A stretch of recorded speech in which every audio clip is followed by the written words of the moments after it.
Welcome to the Saints, the Standard of Truth Restored, Episode 8, Beyond the Narrative, Sorting Truth from Tradition. Before we dive into today's episode, I want to be clear about what this conversation is and what it isn't. The official position of the Church of Jesus Christ of Latter-day Saints is that Joseph Smith did practice plural marriage. This belief is founded on both testimonies of the enemies of the church and also much later affidavits and recollections of members of the church that immigrated to Utah. I used to believe this popular narrative, but after hundreds of hours of studying both later accounts from church members in Utah and historical documents contemporary to Joseph Smith's life, I no longer believe that Joseph Smith practiced plural marriage. But this episode is not about whose narrative is right or to argue that point. This episode is to appeal to my firmly held belief that members of the Church of Jesus Christ of Latter-day Saints and others can and should have respectful and open conversations about the origins of plural marriage and other historical and doctrinal differences. I believe that it's crucial to understand the truth about history and doctrine. Sadly, though, differing ideas and conclusions are often viewed as apostasy within the culture of the church. But may I submit that that error in thinking drives us apart and makes us lose focus on the truth and our ultimate desire to come unto Christ and to truly become His people. The goal of this episode is transparency and to offer some constructive criticism of a popular LDS influencer's recent podcast. History, especially complex topics like Joseph Smith and polygamy, requires openness and honesty. Too often, popular voices present only one side of the story, or manipulate the documents to fit the narrative, rather than letting the documents tell their own story. They appeal to authority figures to do the research and thinking for them. Then they accuse those who study the topic and come to a different conclusion as apostates. This is usually followed by threats of eternal consequences for those who disagree and their posterity. Today we will look at how people often present the story of Joseph's public denials of polygamy. Then we will examine the documents ourselves. Keep an open mind and leave behind what you think you know and take the documents discussed at face value. I think it will be eye-opening to see how the narrative is often shaped and how transparency allows you to decide for yourself. All right, let's get started. This is Brian Hales, the church's chief anesthesiologist. Oh, I'm sorry, I meant to say historian. He is the author of a multi-volume series on Joseph Smith's alleged polygamy. And because his conclusions align with the church's narrative, he is often treated as a leading authority on the subject, even though he isn't trained as a professional historian. The irony in it is that he sometimes refers to people like me who do not believe that Joseph was a polygamist as amateur historians, when he isn't trained as a historian himself. Something that I think is worth considering also is the fact that Brian personally profits from the books that he sells. In fact, in this very episode that we'll be looking at today, he even puts a plug in for his latest book. So if you want to read that, make sure you go buy it later this fall. But again, the real issue isn't his title or the profits that he makes from his book sales. The question is whether his interpretations of the documents actually match the records themselves. And that's where we're going to focus. Next up, we have Jacob Hansen. He's the host of the Thoughtful Faith podcast. Jacob is confident in how he presents tough issues like polygamy. His podcast is built around reinforcing faith while tackling difficult questions, but usually in a way that supports the church's official stance. Now, just like Brian, Jacob also benefits when his audience accepts one side of the story. His credibility, his platform, and his growing following are all tied to promoting the narrative that Joseph Smith practiced polygamy. While he does mention the other side of the story it is usually framed as a fringe or unreasonable conclusion, which makes people like me sound a little crazy by default. The church, its historians, and many apologists openly admit that Joseph, Hiram, and Emma all denied involvement in polygamy. Throughout this recent episode, they often say that Joseph was lying to protect the church. They often refer to these lies as carefully worded denials. Carefully worded denials thing. Essentially, he was saying that he told the story, but not the whole story, purposely leaving out key details to slyly deceive those who opposed polygamy. Hiram, on the other hand, they boldly say that his denials were, as Jacob Hansen would say, full-throated, meaning he openly and blatantly lied to protect the practice, where Joseph's were a little bit more of carefully worded denials. Well, in this episode, we're going to look at some of those denials and the claims that these two people make, Jacob Hansen and Brian Hales, and then we will read portions of the actual documents. You can decide for yourself if they were lies, carefully worded denials, or is it possible that they were actually being honest in their condemnation of the practice? I found a lot on this podcast hard to stomach, but I will tell you that Jacob was pretty accurate when he said this. If the polygamy deniers were right, and frankly, if they are right, we have some major problems. Jacob is absolutely correct that if polygamy did not originate with Joseph Smith, it does cause some major problems. But we're not going to get into that tonight. What we're going to get into right now is Joseph Smith's denial statements.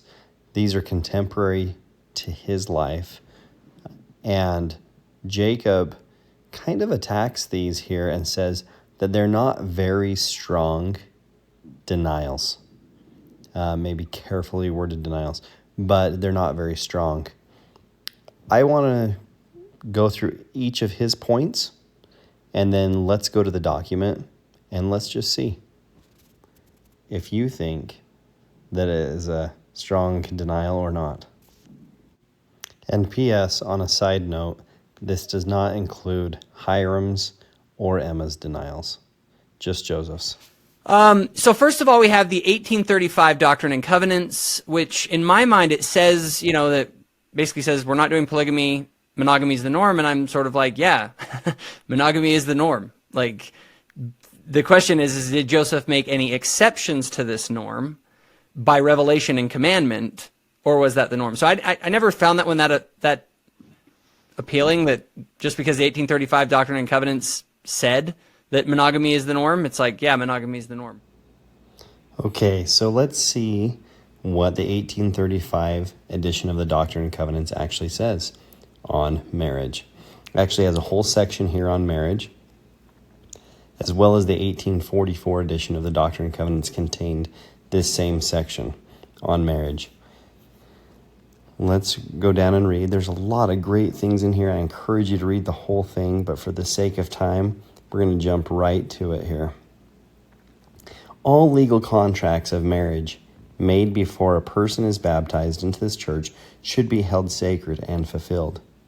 And inasmuch as this church of Christ has been reproached with the crime of fornication and polygamy, we declare that we believe that one man should have one wife, and one woman but one husband, except in the case of death, when either is at liberty to marry again.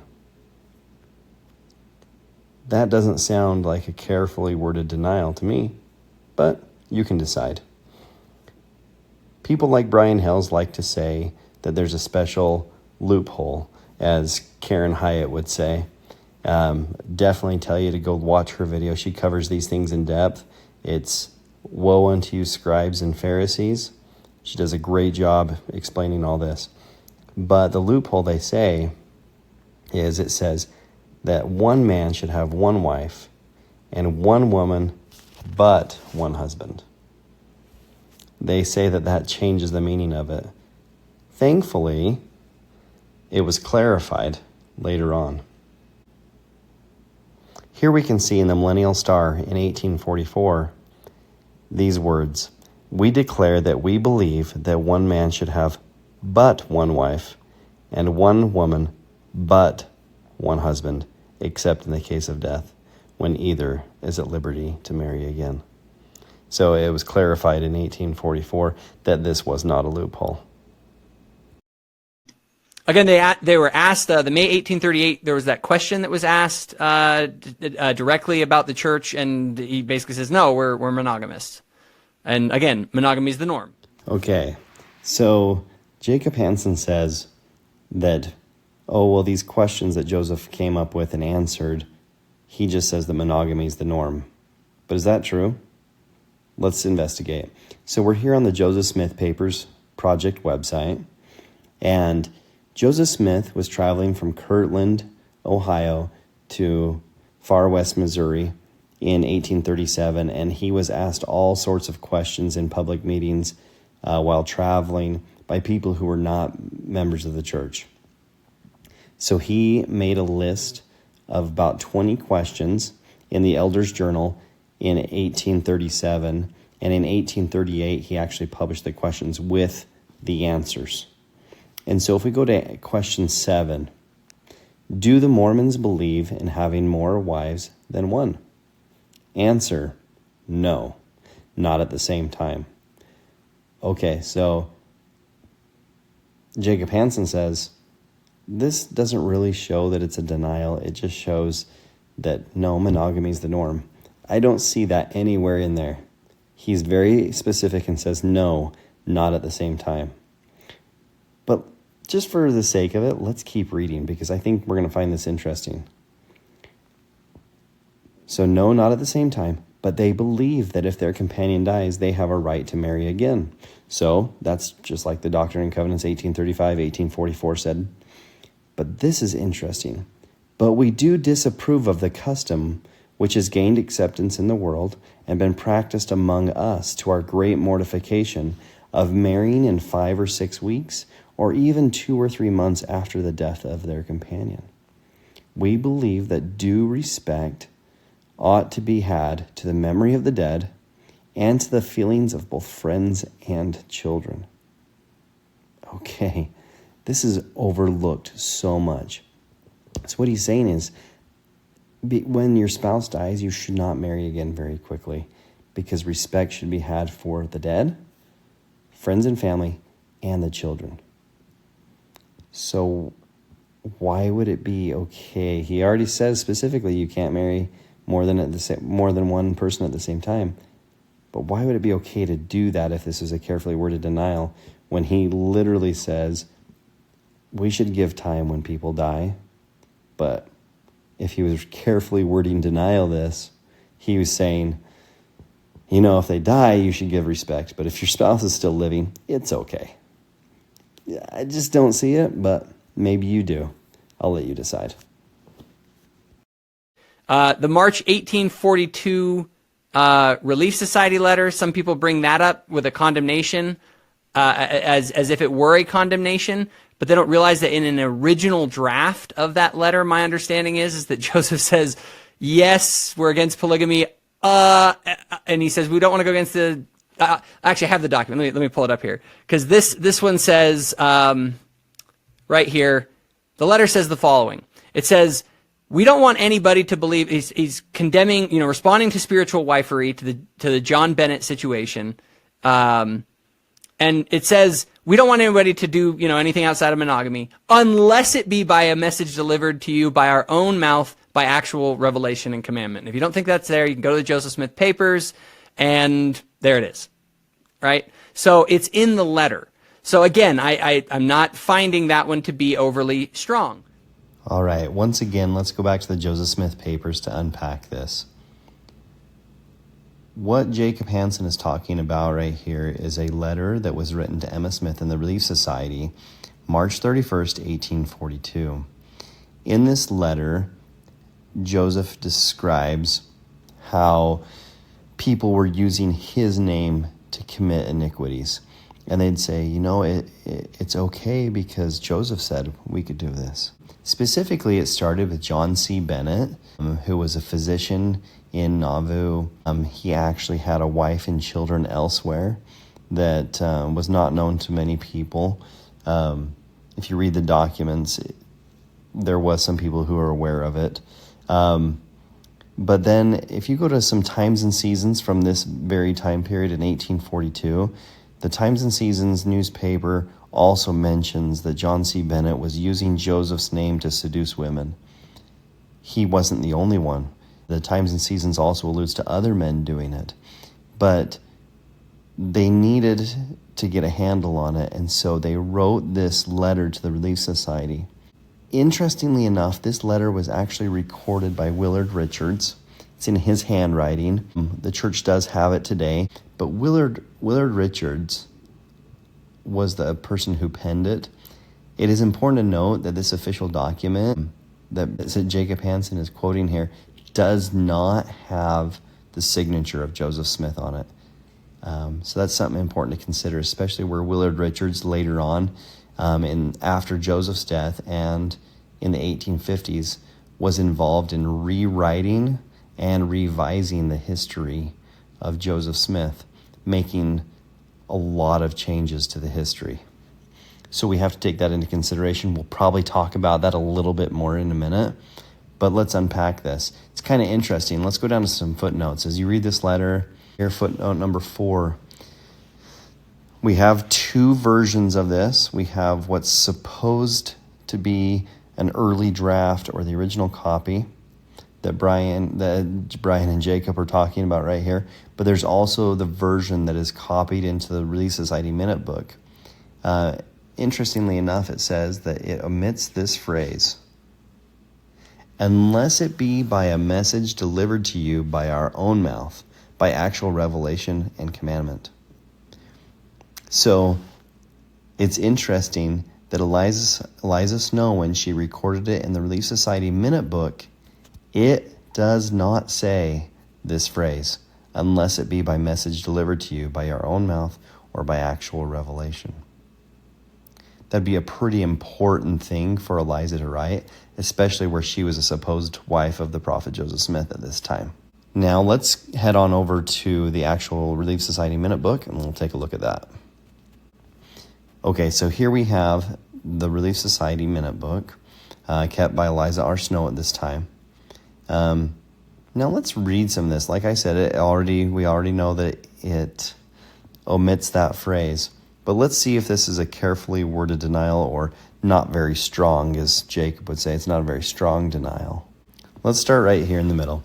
We do not want anyone to believe anything as coming from us, contrary to the old established morals and virtues and scriptural laws regulating the habits and customs and the conduct of society, and all persons pretending to be authorized by us or having any permit or sanction from us are and will be liars and base impostors. And you are authorized on the very first intimidation of the kind to denounce them and shun them as the fiery flying serpent, whether they are prophets, seers, revelators, patriarchs, 12 apostles, elders, priests, mayors, generals, city councilmen, aldermen, marshals, police, lord mayors, or the devil, are all alike culpable and shall be damned for such evil practices. And if you yourselves adhere to anything of the kind, you will also be damned. That does not sound like a carefully worded denial to me, but maybe you think it is. If we go to the 1843 journal entry by Willard Richards, this is the one where he says, on this law, a man shall have but one wife, which I'm always like, on this law, so that implies there's another law. Again, I'm not finding anything in here that's super strong. Okay, so here we have the journal entry from October 5th, 1843, that Jacob was alluding to. And if we read down here, it talks about the morning, talks about the afternoon, and then it says, evening at home, walked up and down the street with scribe, and gave instructions to try those who were preaching, teaching the doctrine of plurality of wives. On this law Joseph forbids it, and the practice thereof. No man shall have but one wife. That seems pretty clear to me. Now, Jacob Hansen alludes to this phrase right here where it says, on this law. Well, he's like, on what law? Well, of course, the law of marriage, the law that's written in the Doctrine and Covenants in the 1835 and the 1844. But let's look into this just a little bit more. This is what it said, no man shall have but one wife. And to try those who were preaching, teaching the doctrine of plurality of wives. Let's see what happened in the future, though. If we look here on the Joseph Smith Papers Project website, we have the history draft for this time period. Now, the history draft was created between the years of 1844 and 1856. They went back through the documents and made a draft history, and they left space for editing. So let's go to this particular document and this journal entry. Some neat things that we see on this original document is there are spaces left right here in between. And if we look carefully, it's hard to see it here, but if you look at the original document, it says to be revised, and then it's crossed out. So they said to be revised on that very day, that October 5th, 1843 journal entry in the manuscript history, and they left space to do so. Let's see what the final version ended up being. Okay, so here we have the final version of what ended up in our canonized doctrine today and the history of the church. Thursday, October 5th, talks about his morning, talks about his afternoon, and then this is the important part. Evening at home, walked up and down the streets with my scribe, gave instructions to try those persons who were preaching, teaching, or practicing the doctrine of plurality of wives. Okay, so right up to that point, we're pretty much the same. Here's an important edit that was added in. For according to this law, I hold the keys of this power in the last days. For there is never but one on earth at a time on whom the power and its keys are conferred. And I have constantly said, no man shall have but one wife at a time unless the Lord directs otherwise. Almost all of that section was added to it after Joseph Smith's death. He did not dictate that to his scribe. This was added in during the revising of church history. And you can find journal entries from Brigham Young, Willard Richards, and others where they commenced the revising of the history of the church and added these types of things in. And that's why I said with the Relief Society letter, it's a little hard to trust that came from them. I trust the minutes more than I trust that. Same thing here. I trust the journal entry, the original journal entry, more than I trust this manuscript history. But once again, you decide. But let's listen to how Brian Hales explains why all of this was added in there. The amateur historians will often make this observation, that Joseph Smith's journal, when it was transcribed into the history of the church, was changed after Joseph's death and compiled after his death during the tenure of Brigham Young. Now, the amateur historian will come in and say, there have been a lot of additional words that have been added here. They will take these 7 words, no man shall have but one wife, and say, here's Joseph's policy. The expanded version isn't Brigham Young changing Joseph Smith's meaning. This is Joseph Smith being expanded by Joseph Smith.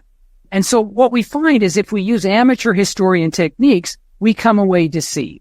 But if we can expand and be transparent and understand what actually is happening, we will find that when Joseph Smith gave his scribe this information and then the scribe was putting it into the history of the church, he's simply using Joseph's words to help the audience understand what Joseph was trying to teach. Well, I gotta admit that Brian Hales should get a gold medal for the word salad gymnastics that he just performed. It's interesting to me how he tries to make it look like Brigham Young, Heber C. Kimball, Willard Richards were actually revising Joseph Smith's journals with Joseph's own words. However, those weren't Joseph's own words. It was their words. But it's what they said it was supposed to mean. Remember, Joseph at this time had been dead for quite some time. So I don't think that it was revised with his own words. The statement against Hiram Brown's unauthorized plural marriages, again, it was unauthorized, so that's, yeah, of course Joseph's going to condemn that. Let's take a look at this document that Jacob is describing here. This is the times and seasons of the city of Nauvoo, Thursday, February 1st, 1844. As we have lately been credibly informed that an elder of the Church of Jesus Christ of Latter-day Saints by the name of Hiram Brown has been preaching polygamy and other false and corrupt doctrines in the county of Lapeer, state of Michigan. This is to notify him and the church in general that he has been cut off from the church for his iniquity. He is further notified to appear at the special conference on the 6th of April next to make answer to these charges. Interestingly enough, this is signed by both Joseph Smith and Hiram Smith, and if you notice here, presidents of said church. This is something we don't talk a lot about, but Hiram was a co-president of the church with Joseph Smith. But let's look back at this. Is there anywhere in here where it says, like Jacob Hansen just said, unauthorized preaching of polygamy? I don't see it. It just says preaching polygamy and other false and corrupt doctrines. If it was the unauthorized preaching of polygamy, it probably would have said so. In fact, I can't find anywhere where Joseph Smith said that people were excommunicated for the unauthorized preaching. I just don't find it. And then there is the one that you brought up, right? The response where people say that I have, more than one wife, but I can only find one. It's like, and that's it. That's all you got. Okay, so here we have the last document we're going to talk about that Jacob just mentioned. And this is the May 26th, 1844 sermon that Joseph gave in the Grove. He gave this sermon as a response to the affidavits that had come out in the Nauvoo Expositor. These things riled the people up and eventually led to the death of the prophet Joseph Smith. But he's giving this as a response to those affidavits by William Law, Jane Law, and Austin Cowles, as well as the rumors that are going around. He's been accused of adultery by William Law and Wilson Law. He kind of is a little sarcastic and calls them the new prophets, right? He calls them a prophet. But then he says, Wilson Law also swears I told him that I was guilty of adultery. Brother Durham can swear to the contrary. I have been chained. I have rattled chains before in a dungeon for truth's sake. I am innocent of all these charges, and you can bear witness of my innocence, for you know me of yourselves. He goes on and he says, I ask no favors of the rich. I can go to the cross. I can lay down my life, but don't forsake me. What a thing it is for a man to be accused of committing adultery and having 7 wives when I can only find one. I am the same man and as innocent as I was 14 years ago, and I can prove them all perjurers. Once again, does this sound like a weak denial or a carefully worded denial? I don't think it does, but I'll let you decide. And I go, okay, where's the smoking gun in this? Where's the smoking gun in? Where's the smoking gun in this? If this was a 6-shooter, you wouldn't just have a smoking barrel. I think you would have 6 smoking chambers.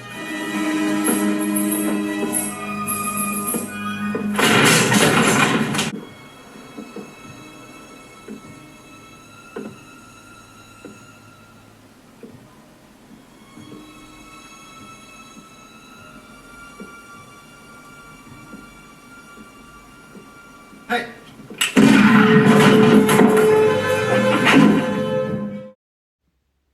Okay, all joking aside, this is what I really want to say.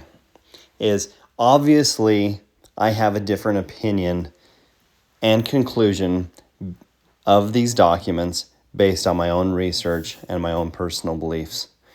I realize that those beliefs are not currently in harmony with what the church currently teaches about Joseph Smith and his polygamy. I do not believe that Joseph Smith was a polygamist. I do not feel like that makes me an apostate. My focus, I want to be on Jesus Christ and to understand who God is. And I feel like this has opened my world to really knowing who God and Jesus Christ is. I have a testimony that Joseph Smith was the prophet to restore the Church of Christ on the earth again. That being said, it does put me at odds with the church right now, but it's not the first time in history that that has happened. Orson Pratt was at odds with Brigham Young back in the day, and he was an apostle about some of the things that Brigham Young was teaching. We now no longer teach those things that Brigham was teaching and have disavowed them. There's been other teachings from other prophets that now we've said, you know what? They didn't quite get it right. And that's okay. It really is. Like, these are men, and sometimes they're going to teach things that are not correct. I don't want you to take my word for this. I don't want you to say, well, Dave Sharp believes that Joseph Smith was not a polygamist, so that's what I'm going to believe. Or, hey, that's a more comfortable narrative, so I'm going to stick with that. I want you to do your own research. I want you to dig into the documents. I want you to study these documents that I just brought up. And I want you to do your own research and come to your own conclusions. I appreciate you guys watching. I'll be back. We're going to do some more videos. We're going to deep dive into these histories. This is going to be awesome. The most important thing to remember here is that Joseph Smith was a prophet. The Book of Mormon is true.